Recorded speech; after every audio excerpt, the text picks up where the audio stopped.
Sup peeps, Fire Steve here, and welcome to Fire Prevention Week 2023. Now this year's theme of Fire Prevention Week is kitchen and cooking safety, which is an awesome topic to talk about today because for my Canadian peeps, it's Thanksgiving. People are cooking turkeys, cooking big dinners, either today or if not tomorrow on Monday. Now did you know that cooking fires are the leading cause of home fires and home fire related injuries? They are.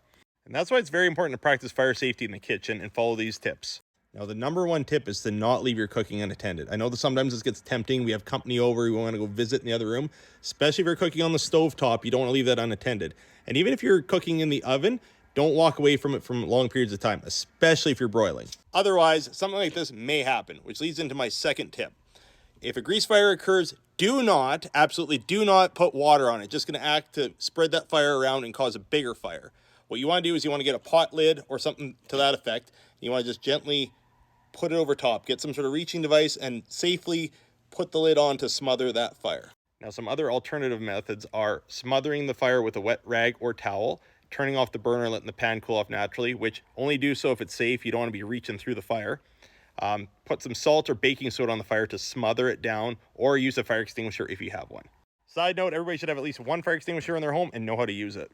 Now, if you notice a fire inside your oven, do not open that oven door. Keep that thing closed. Shut the heat off and let it cool down naturally.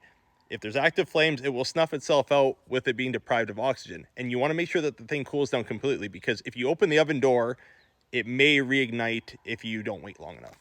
Now for the next tip, this here is a cardboard stove. However, putting cardboard on your stove is a terrible idea. You want to keep anything combustible, any towels, oven mitts, cardboard, anything like that away from your stovetop because if something is turned on inadvertently, it can start a fire.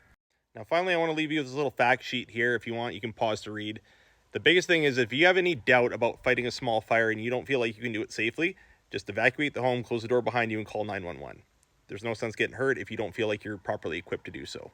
Well, hopefully you found that video both helpful and informative and learned a thing or two about kitchen fire safety.